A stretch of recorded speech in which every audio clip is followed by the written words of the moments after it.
So, good morning. Welcome, everyone. Peace and many blessings to you. And so, we are on our 8th day of what has been a phenomenal retreat. And tomorrow morning will be our final time together for a while, just for a while. So, let me introduce our invited guest this morning, Vidya Maharaj, tell you a little bit about her and her story. Vidya is a psychotherapist of 22 years, carrying a specialist interest in giving voice to ancestral narratives. In collaboration with the National Archives and the Black African and Asian Therapy Network, Vidya co-led a group of therapists of Indian indenture ancestry in a research project which culminated in the creation of an anthology of creating writings. And in this gathering this morning, Vidya will be offering an overview of the colonial system of Indian indenture, the much unknown system that replaced slavery post-abolition. Vidya will then lead us into discussion and written expression of our own ancestral narratives with a focus of the hidden and the unheard. She'll be sharing her thoughts on borders and bordering, linking to colonialism. So welcome, Vidya. Good to see you.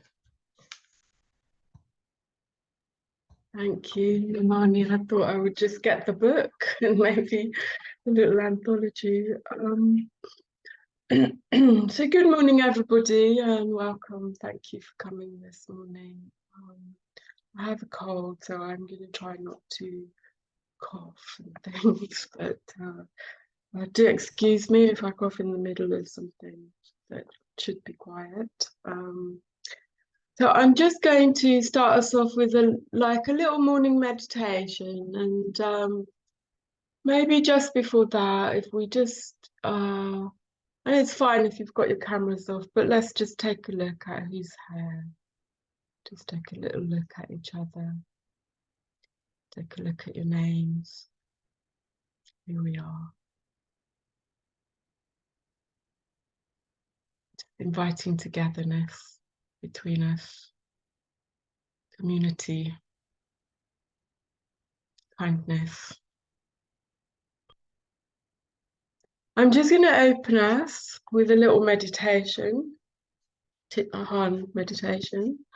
And so in between, I'm going to be sounding a bell, and the bell is really just a reminder to breathe in, breathe out, to take a moment and be with your body in the process of meditation.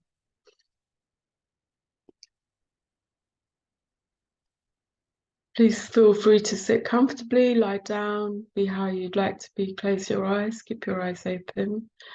I invite you to just be as you'd like to be in this moment.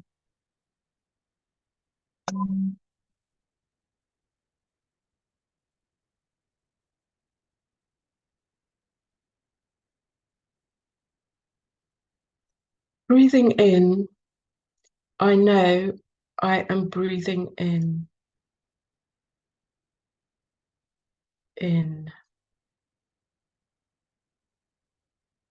Breathing out,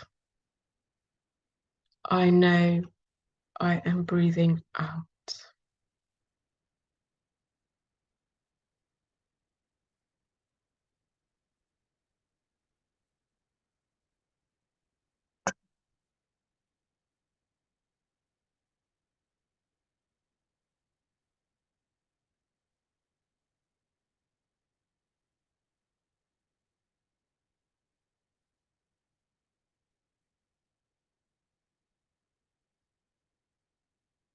Breathing in, I see myself as a fresh flower.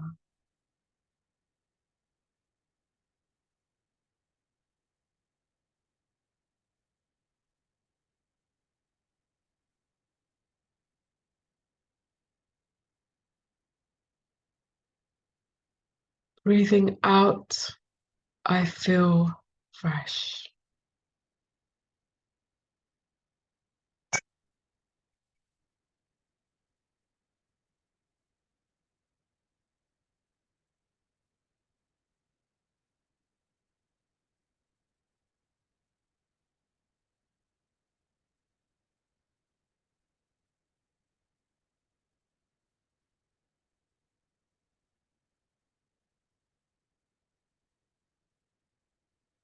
Breathing in, I see myself as a mountain.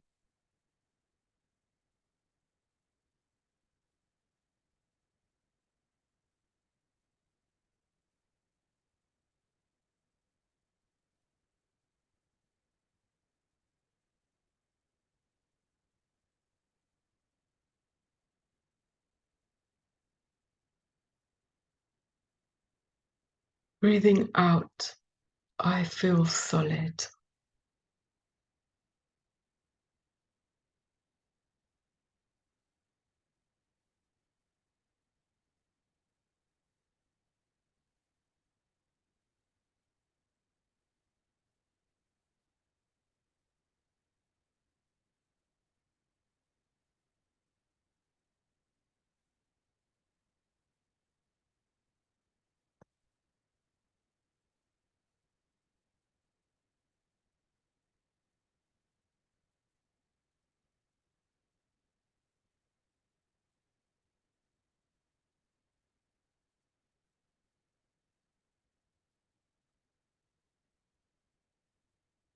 Breathing in, I see myself as still water.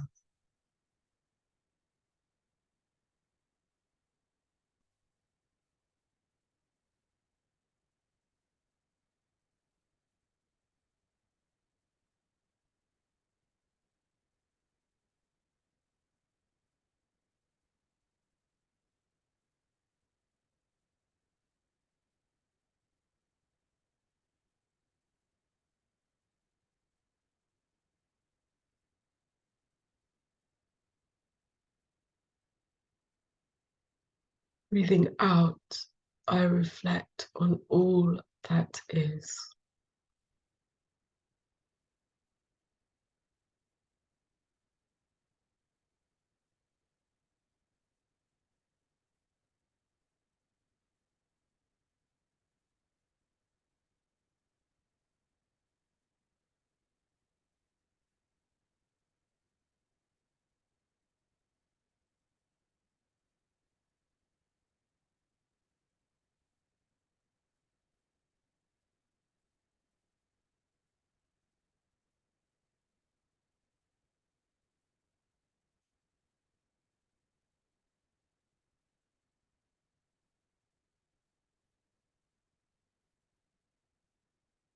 Breathing in, I see myself as space.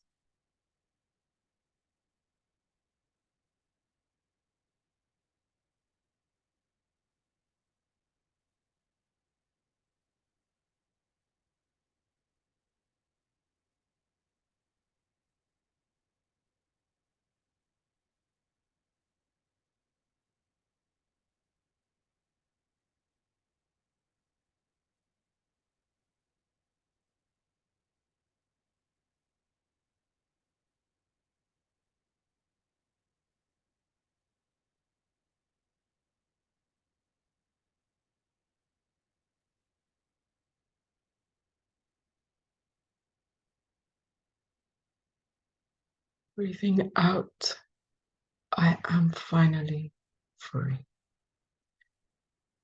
Free.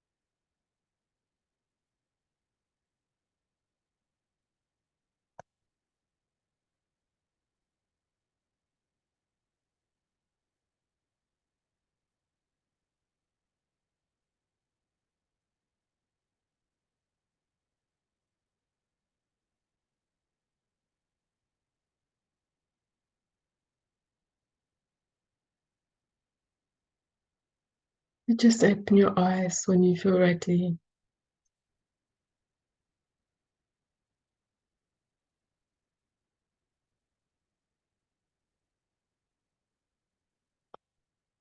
Back to our little space. I'm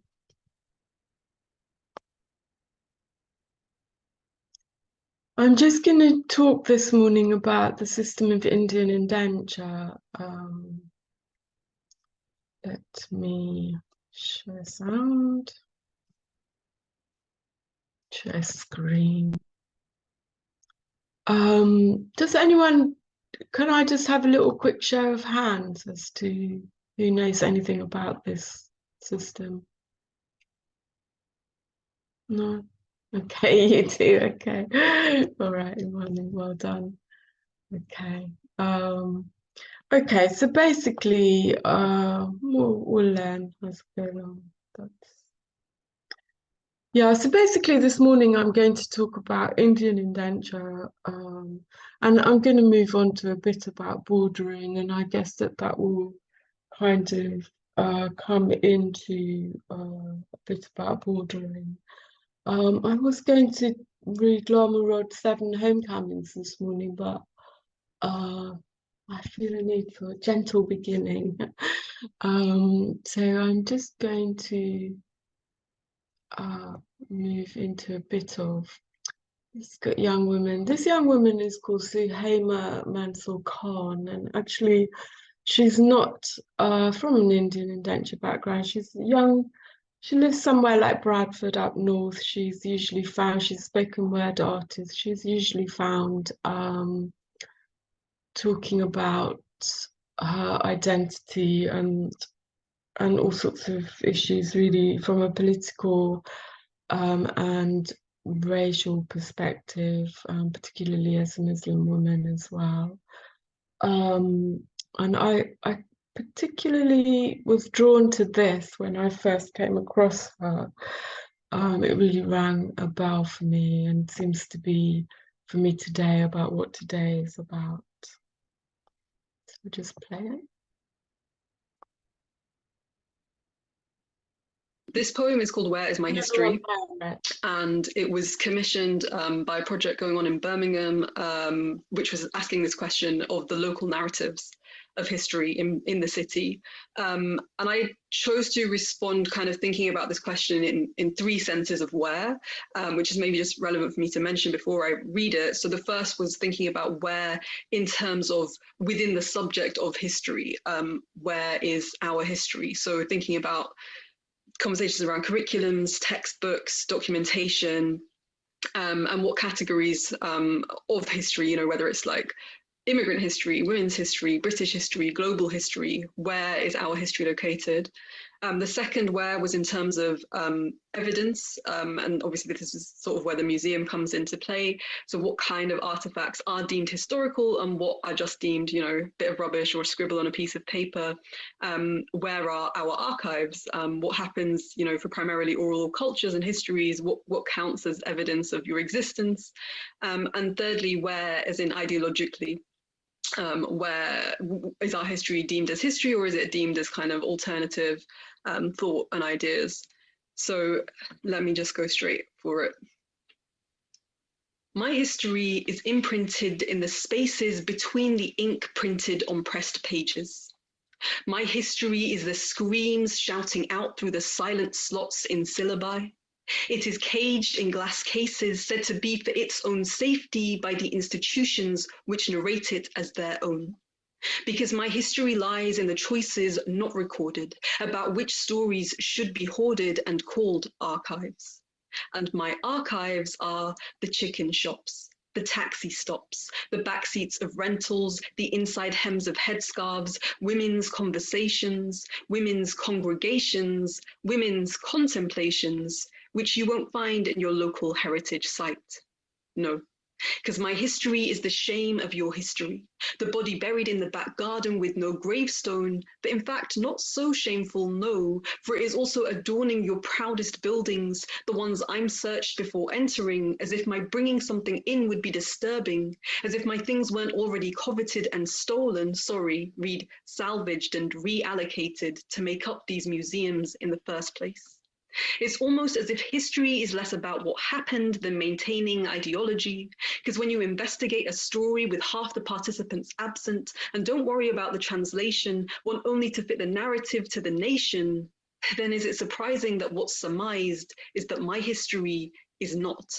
That my past is culture and ancient kingdoms, never politics or philosophy. My ideas are religion and oriental, tribes, norms, and alternative remedies, whilst yours are universal teleologies and superior methodologies. No.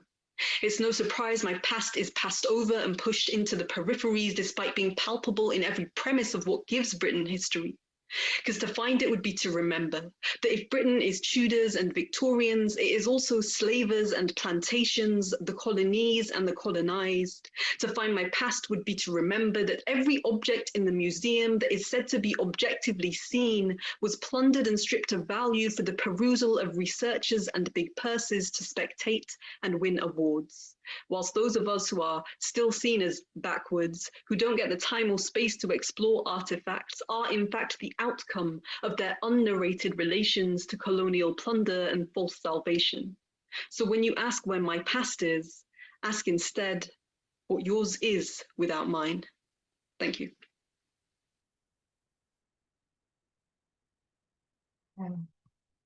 So that really just sets the scene for kind of what we're doing today. Just thinking about our own ancestries, our own stories. This poem is called Where is My History? Sorry. And it was commissioned by a project going on in Birmingham, which was asking this question. Sorry, I just stopped.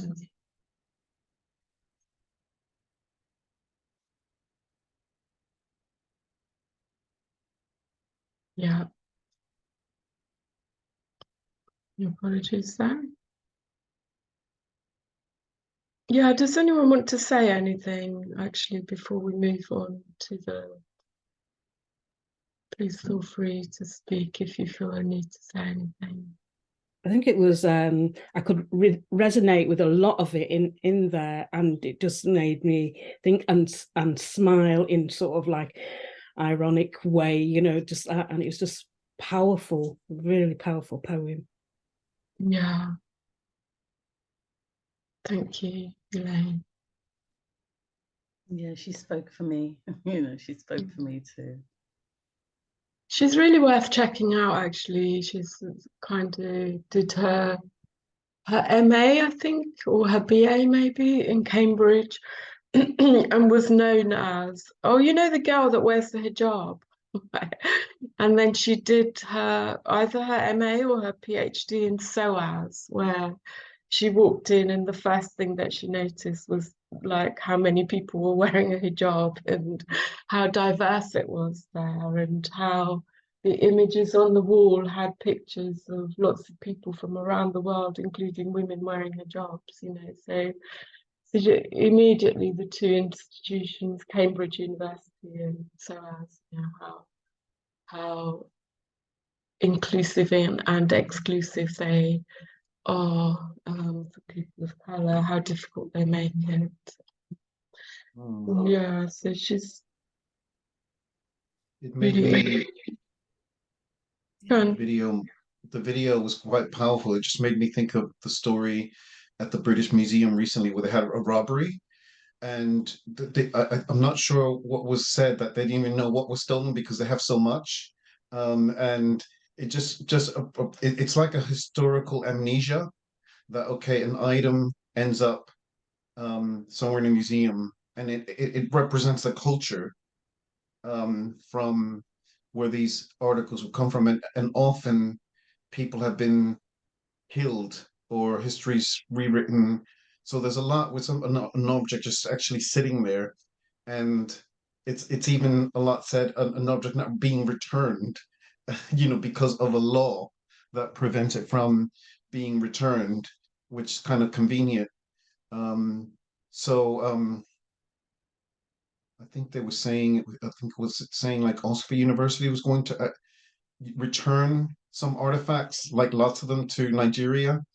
And it was like, it just felt like a little bit of a relief, but I was just surprised how many they had. They had like hundreds. I was like, wow. It's like, I thought they meant like one or two, not like 100. You know, I don't know how many more they have, but I can just go on and on about this, but it's just kind of shocking, isn't it, really? Yeah, absolutely. And it's also the choices that these countries, these colonizing countries make, isn't it? Because last year, this year or in December, in March, I was in the Netherlands, I was in The Hague, and I went to a museum there, and all of so much of their artwork, they've got a little thing on there. I actually didn't look at any of the art. I ended up reading all these little words that they'd put next to these arts, where it was saying things like, this artwork was stolen from Germany and we're looking for its rightful owner. This artwork was stolen from the Congo and we're looking for its. This artwork belongs to Suriname. We are in the process of returning it. And until that time, it will be hosted here. This art, and it was just like, I kind of was just like, oh my gosh, they're sort of trying to take responsibility for something here. Do you know what I mean? And it was shocking. It was like, I was like, I've never seen that before in my life, but later on I went, not perfecting them in any way, because later on I went looking, the East Indian Docks Company is sort of in the north of Amsterdam. So I went there and I thought it was a big, massive thing. And I thought, let me go there and see what they've got about this heritage. And there was nothing. So, sort of give with one hand and take with the other, kind of. Yeah. Okay, I'll just take us back to the slide. So, can I? Sorry. Good morning, everybody. Yeah, this is my first time. I got sent an invitation from Color of Compassion that I know that Vidya is part of, and I thought, this is I'm really interested to explore and understand what it means by indenture. And I can see here that we are global majority, and my heritage is Vietnamese.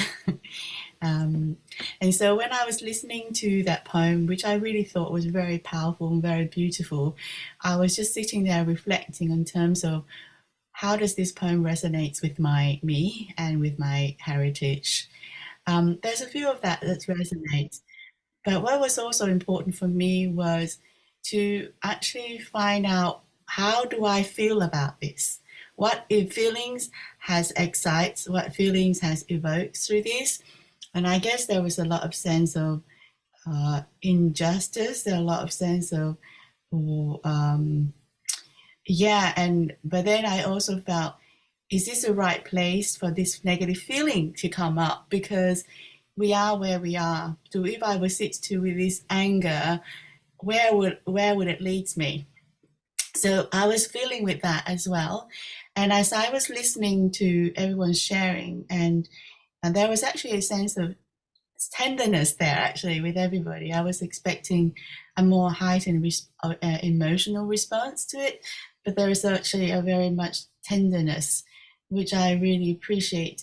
But also I have in the past went to the different museums and thinking, wow, this is beautiful. And it was only after I realized that actually this isn't a place where it's meant to be. It needs to be where it belongs. But then also I felt there's a point, like there was a reasoning, there was a justification that I heard, or I can't remember where it came from, but thinking that had it not been put in this safe box, it might have been ruined, it might have been destroyed. But also it's being here, so then I now able to see it, I can able to appreciate it. So it's not just to justify the action of it, but I was just thinking in terms of, I understand this is not where it should be, but I'm also very appreciative that it's here. So then I'm aware of it, or else I would not have the ability to know it. So I'm not.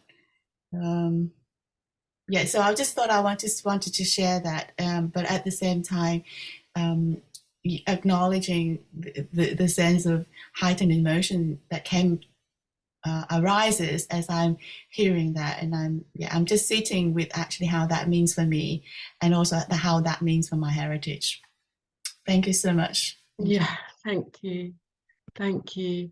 And there is a discussion about that if these things weren't in British museums, then, or in European museums, then we wouldn't, sometimes they tell us the stories of history in the sense that they tell us that these countries actually have been, in lots of other countries, and the fact that it's in a British museum actually is the history itself, right? That it was taken from this country and now it's landed here, and actually it sort of connects us to that history of, however you want to call it, taking or stealing, or feeling that at that point that's owned by this country, so we're taking it, to our country, to show our British people all the beauties of, and so, some of these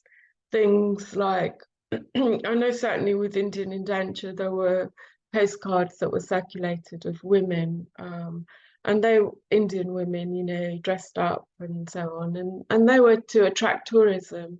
So sometimes some of these things that landed in different places, whilst the act of them landed is attached to a lot of brutality, there's also the act of them arriving and what that might have done in the host countries. So there's lots of different sort of points of view on these kinds of things, really. Yeah. I'm going to go on and share. Actually, what I'll do first of all is just talk a little bit. So Indian indenture is the system that replaced slavery. So at the abolition of slavery in 1834, we had a new system that was introduced. And basically what that is about is that in the process of abolition, one of the things that was set was that now people who had previously been slaves were now sort of entitled to earn a wage. And this sort of earning of a wage, it was almost like a minimum wage was set, if you like. One of the things that the British decided was, at the same time, they also had colonized India. So they had this sort of, British Empire, the British Raj, and so on. And so what they decided was that they were going to ship over Indians and they were going to pay them less to come. And so, so pay them less as in to work on the cane fields and other kind of fields and so on, but other industries, cocoa, coffee, and so on. And what this actually sort of meant was that for the Africans, this meant that now they were going to be positioned out of work almost, like there was competition now. They weren't necessarily, and not everybody wanted to stay on the estates and be paid for their jobs, right?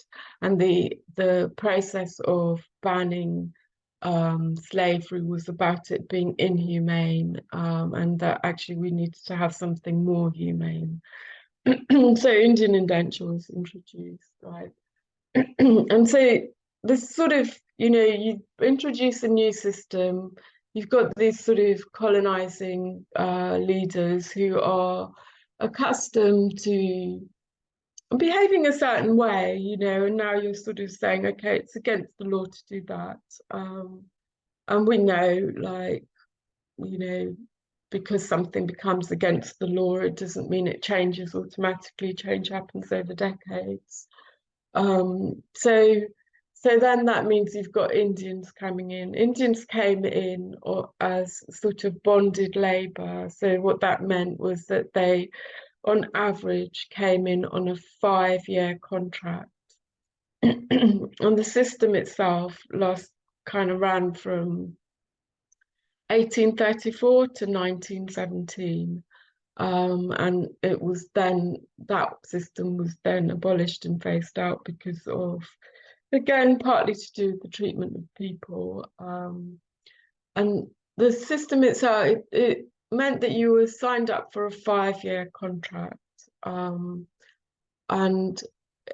that contract then sort of bonded you to a particular estate. And so that meant really you couldn't quite leave that estate. You know, you weren't quite free, or you were dependent upon the person that was paying you. So you were free, you could go, you weren't shackled, we weren't shackled, you know, all of that didn't happen. But you kind of weren't free because you would be brought back to where you should be. So I'm just going to show you, go back to our little slides. I see there's lots of things in the chat group. Let me just have.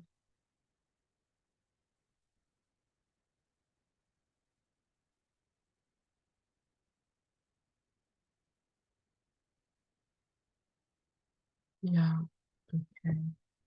Yeah, let me just go back to sharing.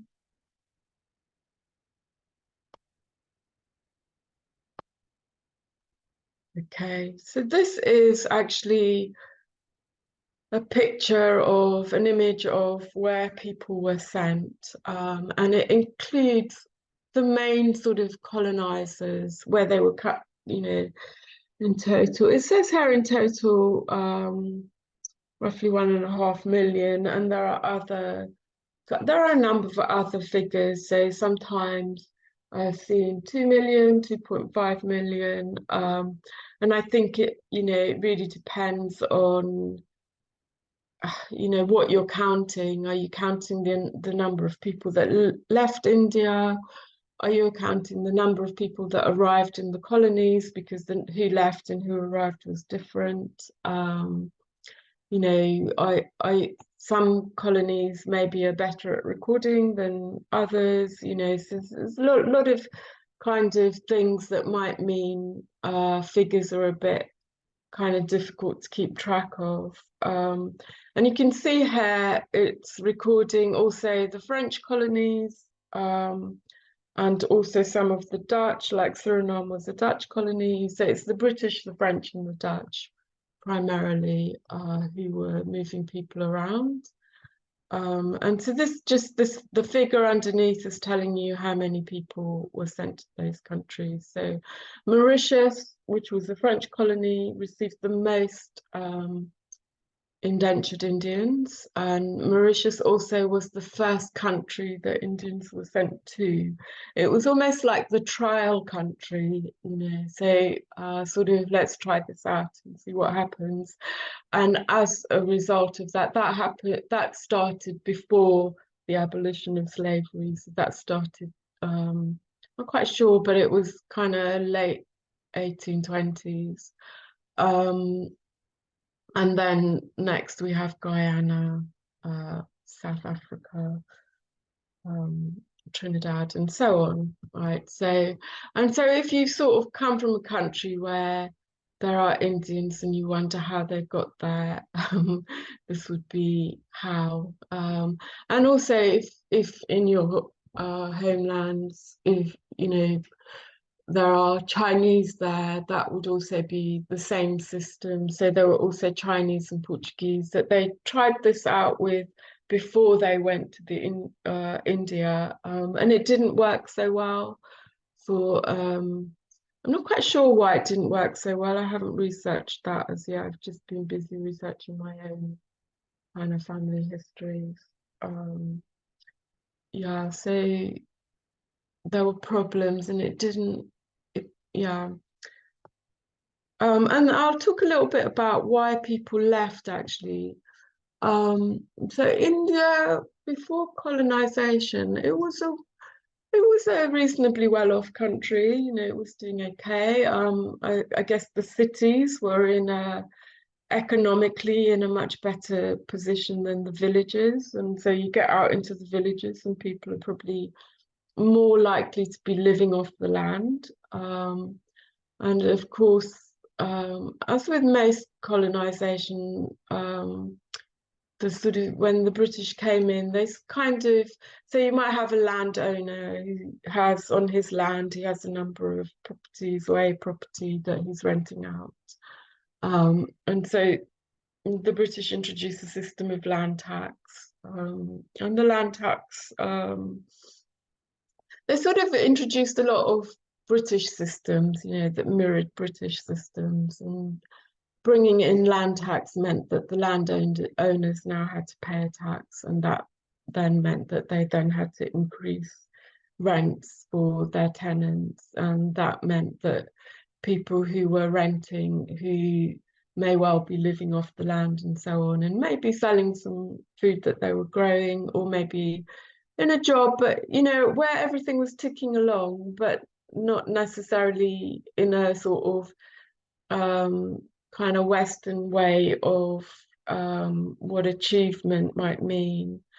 It then meant that people were now pushed into a bit of poverty, and then there was sort of things around land grabbing where the British might sort of feel like, oh, we could do that piece of land for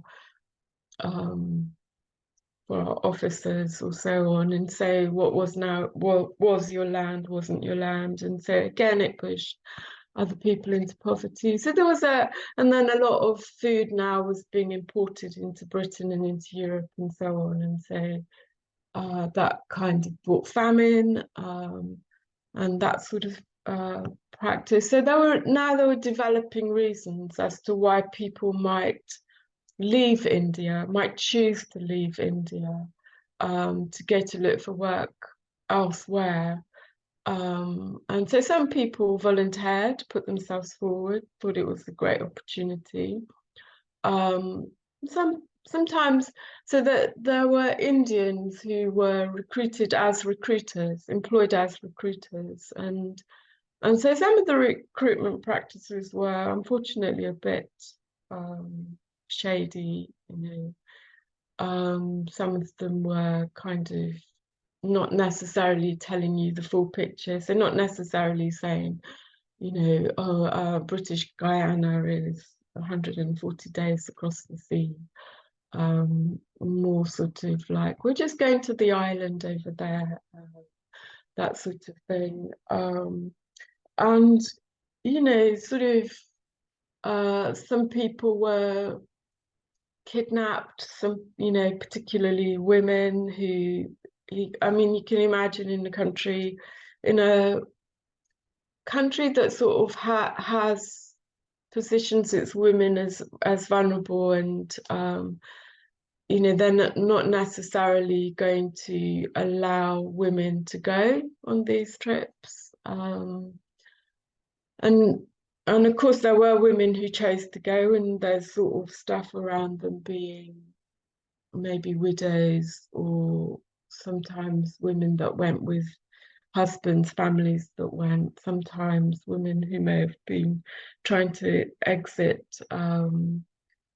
violent family homes, sometimes prostitution, you know, and when we're looking at history, we're always speculating, you know, because sometimes we don't always have the facts, and sometimes some of the speculation might come from the older generation, but sometimes it's just some of it is the stories that we need to build from little bits of evidence. We maybe build a wider story. And so that's a bit about why they would leave. And then we have some things around boarding the ship. Well, before they boarded the ship, you would sort of be brought into a depot, and in the depot, people were tested for illnesses. There was sort of checking that they weren't, you know, women weren't pregnant and things like that. they were often kept in depots for several months because as time went on, the British government, British Indian government, sort of made the decision that they didn't want boats to go off unless they were full, right? So you can't send half a boatload. You have to wait until these boats were full. And the boats initially that were being used were the old slave boats, and very often underneath where the oars were people who were prior slaves that were doing the oaring. Yeah, so this actual document just sort of shows, and I have to say I got a bit obsessed with this in my own research. I got a bit obsessed with boats, and I got obsessed with boats because my great-grandfather, so my mother's grandfather was born on a boat, right, coming from India. And so I always sort of kind of say that our culture began in the sea, because we left India and we went to Trinidad, and we are no longer quite Indian like my ancestors would be, but our culture is no longer the same as an Indian culture, and so it's almost like we were born, and this kind of there's this Hindu goddess called Kali Ma, and she's like the goddess of birth and destruction, almost like the same things happen at once. It's like the destruction of one thing saw the birth of another thing, the end of one thing saw the birth of another thing. So I really identify with that in terms of culture and identity. And this particular document, it's kind of Indians going to Jamaica. It sits in the National Archives in Kew Gardens. And it sort of shows the number of people that boarded. So you've got men, 181 men, female, 74 women, which actually is quite a lot because usually the number of women was quarter that of men. The number of children, 31 male, 23 female. So a total of 309. And then you see that at the other end, the number that disembarked was 233. And so there's this, in the middle figure is recording the deaths, the number of deaths that took place. And I think I got obsessed with a bit with that story, the people that sort of didn't quite make it and what their stories were, and who they were. And, that's somebody's, sister, brother, father, mother, uncle, auntie, niece, nephew, all of these sort of, I got sort of, well, who are these people whose stories we don't know, whose stories are sort of unrecorded. And I wondered a lot about, did their family know if they went willingly, what was reported to their families, and what was that, what did they die of disease? Did they jump overboard? There were quite a lot of questions in my mind about these people. And I guess some of the practices on board with usual things around a food ration, but also deprivation of food, and the journey could be anything between 90 days to 140 days, and that really would be dependent upon things like weather condition. If you've got high winds, you'll get blown across the sea faster than if you've got calm seas and things like that. And also the location where you're going. Mauritius is much closer to India. Fiji, South Africa, they're much closer to India than Jamaica or Trinidad, Guyana, Suriname, and so on. So there were kind of, and the positive side of being on these boats is this is the beginning also of where I mean, I am proud to be Trinidadian. I love my culture, right? So this is the beginning of where that begins, right? We're vibrant people, and yeah, so I am proud of that, and also this is the beginning of where some real friendships were made. People on those boats, they have this. They called themselves Jihad Dubai and Jihad Ben, which means ship brothers and ship sisters, right? So, and you know, marriages sometimes even took place on these long journeys. Some of these marriages actually took place because women felt that if they were married to someone, then they were going to be safer, because there was also the assault of women on these boats and things. But and some of them were in love. So when they hit land, some of the women sort of said, "Oh, I want nothing to do with it. I want to go to a different estate." And there's something also about how empowered women were in these processes, making choices that were for their own gain. And often we sort of there's one narrative that looks at women as victims, but there's another narrative that looks at how empowered they were. And actually making choices to go and so on. Moving on from that, so this is again another project. I did a project with the National Archives, and so I have a sort of few things. And the building in the back is the old slave barracks, and that's where people lived together. And you know, I know in my family I was raised not eating pork and beef. We're Hindus, but so we wouldn't eat beef because we're Hindus, but we would eat pork. If we're not vegetarian, we would eat pork. But because they were shipping over Muslims and Hindus, and then we all ended up in the same barracks. Broadly speaking, in the older generations, you'll find that a lot of older generation Indians don't eat pork or beef because they were all together. And so there was this sort of respect for, like, you know, in these friendships and so on. And then there's sort of, you know, you arrive, and you're all in this collective space together. You've been told that you'll have a home and so on, and you're in this collective space. And so there's, on one hand, there's the formation of community.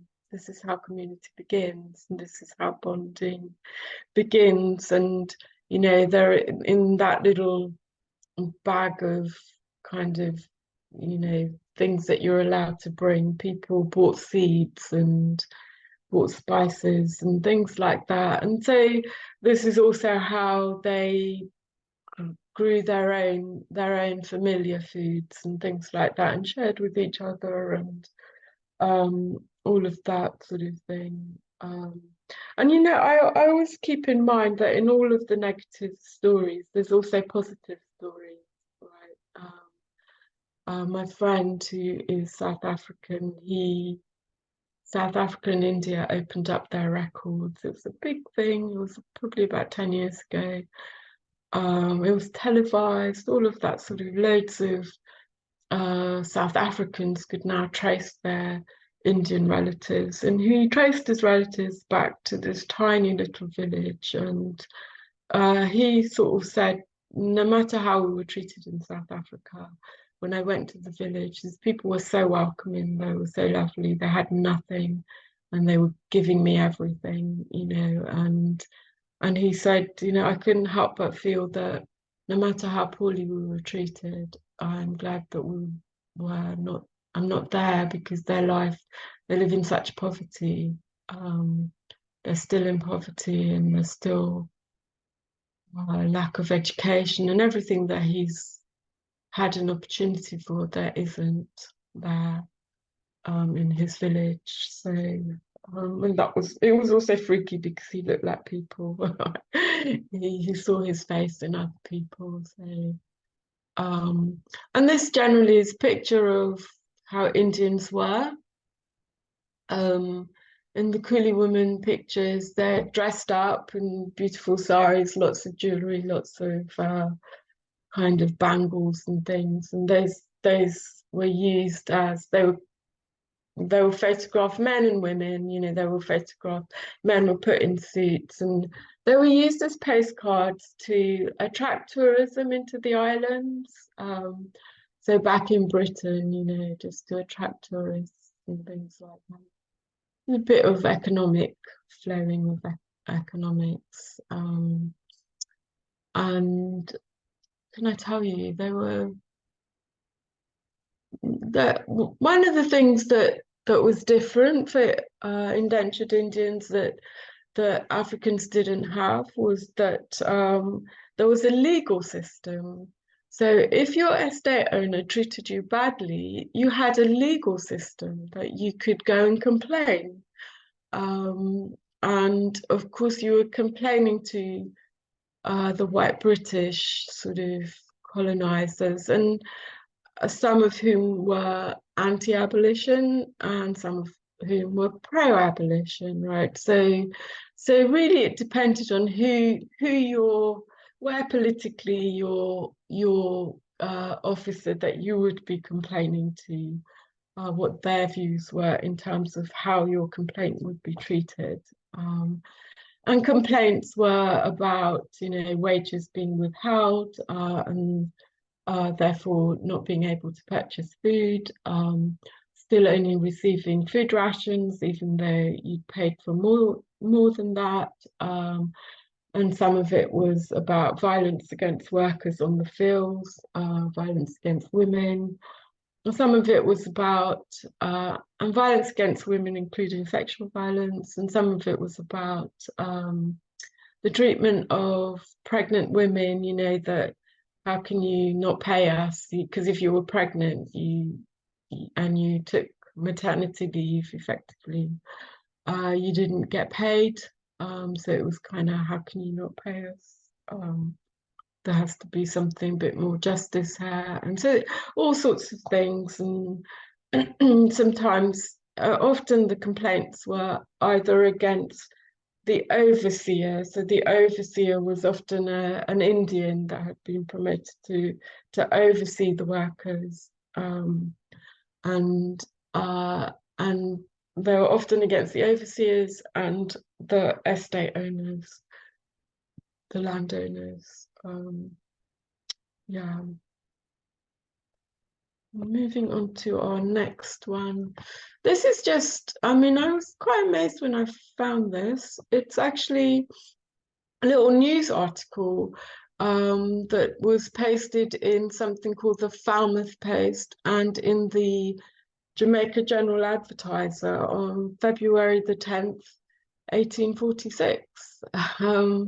And it's talking about the treatment of by estate owners, you know, and say we understand that 16 hill coolies from the estate, the Clarendon estate, were seen walking through the streets of Spanish Town in Jamaica on Thursday and yesterday, almost in a state of nudity. It is said that on being asked what brought them into town, they replied that they and their women had been severely beaten by the Siddhars.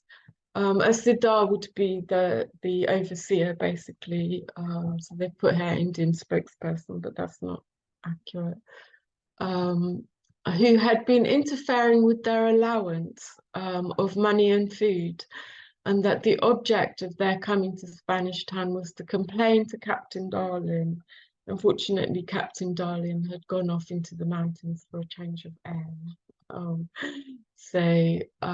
But it's sort of talking to the practice of kind of, you know, it's giving an example of a complaint. Yeah. Okay, and I thought I'd just stop there for a moment and just check in with everybody. how we are, how we're doing. Any comments?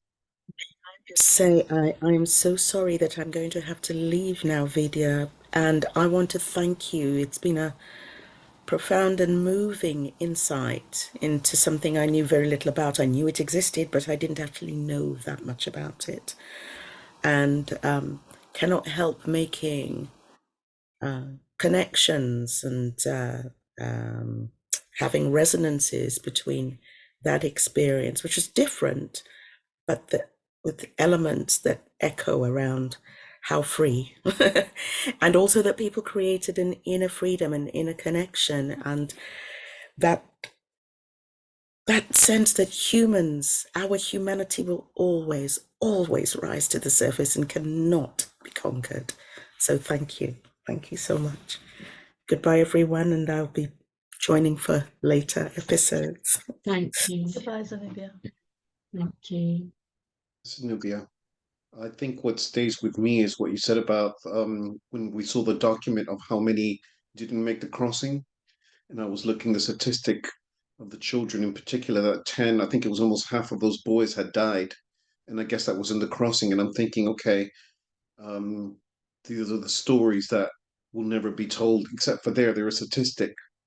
But as you said, the aunts, the uncles, it could have been someone named Imani, that didn't make the crossing, It's real people here that had a dream or somehow that they were misled, or all sorts of methodologies to get them into these voyages. And it's kind of like there's a real grievance around that. There's a real grievance. So that stays with me.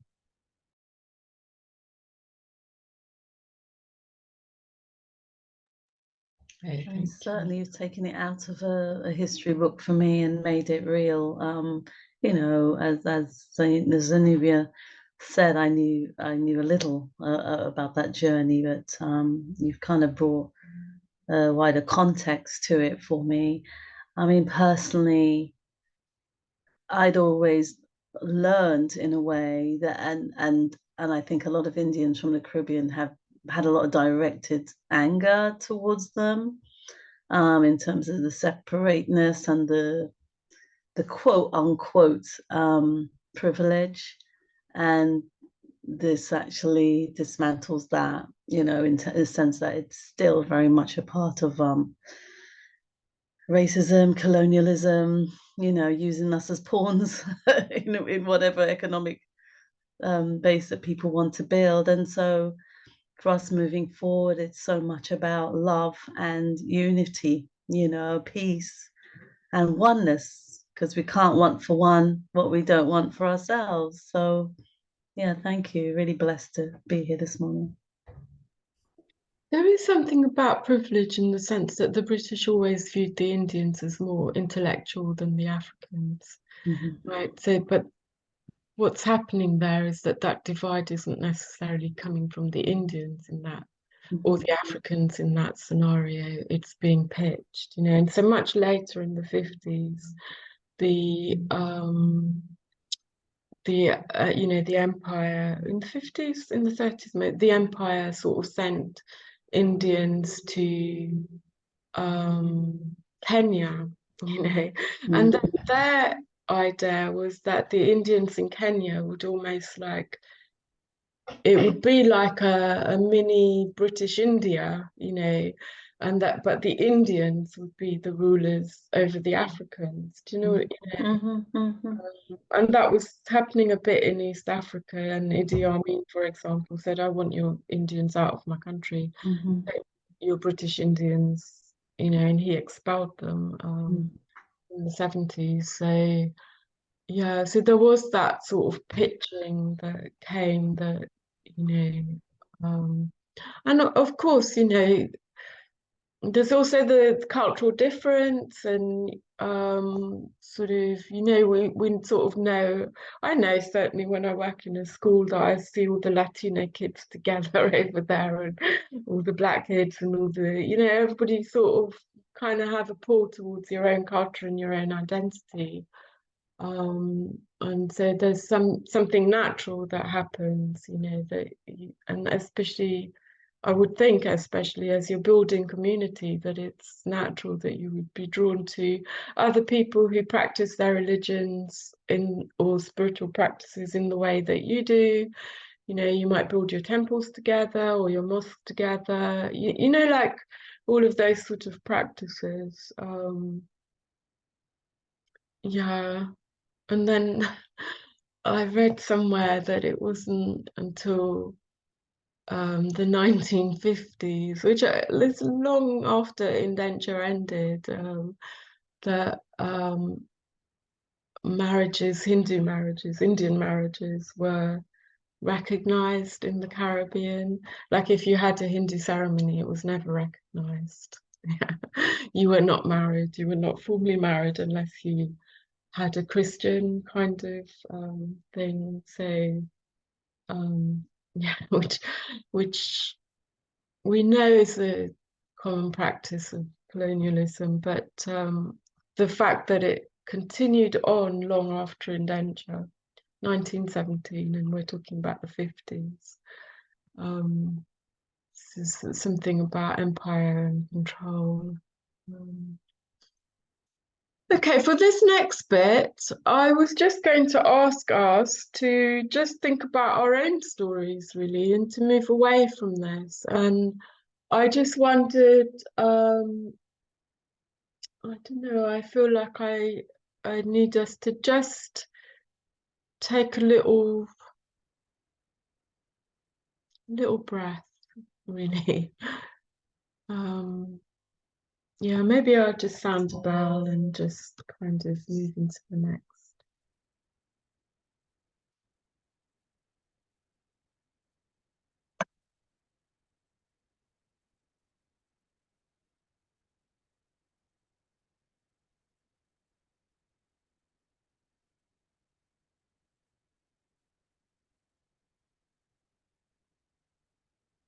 Just allowing ourselves to drop into our bodies.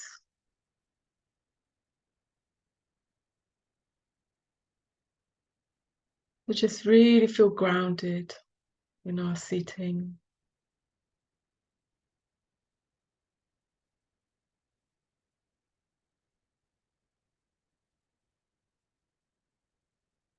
Just know that we are here in the blue sky.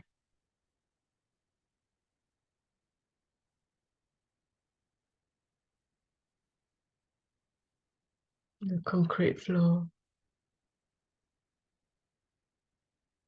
With the trees, the birds. Safe. Safe.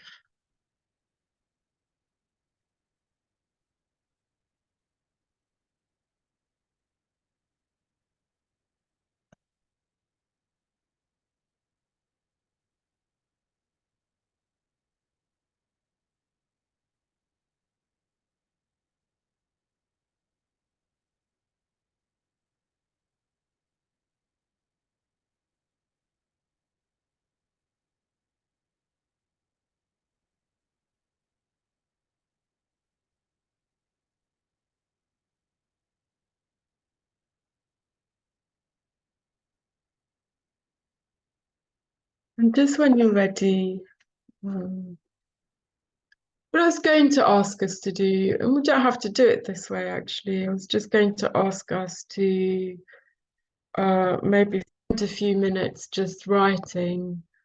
I